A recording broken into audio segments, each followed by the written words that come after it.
Violent clashes with Gaza escalating sharply over the weekend. Israeli air forces retaliating against Hamas following renewed Palestinian attacks near the security fence that left an Israeli soldier and 2 Palestinians fighting for their lives. IDF fighter jets striking 4 weapons manufacturing and storage sites in Gaza overnight Saturday.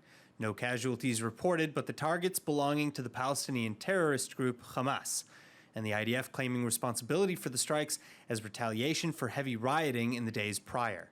In fact, hundreds of Gaza Palestinians arriving to the northern portion of the security fence with Israel, many attempting to scale the fence and breach Israeli territory, and others firing upon or throwing explosives towards Israeli forces on the other side.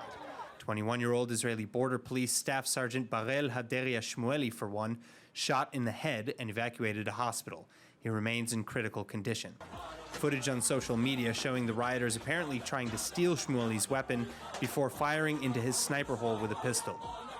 Israeli forces, on the other hand, responding with riot dispersal means like tear gas and quote-unquote live fire where necessary. And Hamas-run Gaza health officials claiming 41 injuries, 2 of which are critical, including a 13-year-old boy who's similarly said to have been shot in the head.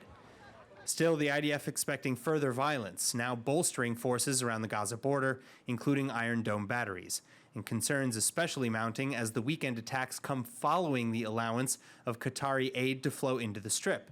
This in efforts to support the ceasefire brokered last May between Israel and Hamas. צבאית, אנחנו לא מקבלים שום התעצמות או פועלים בעוצמה מול פגיעה בריבונות ישראל.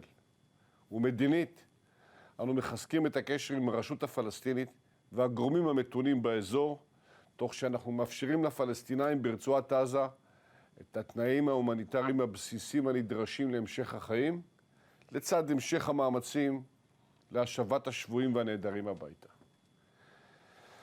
כחלק מהמדיניות הזו, החלטנו גם לשנות ולשפר את מנגנון העברת הסיוע ההומניטרי של קטר לתושבי הרצועה, וזאת בכדי לוודא שהכסף מגיע למי שבאמת נזקק לו.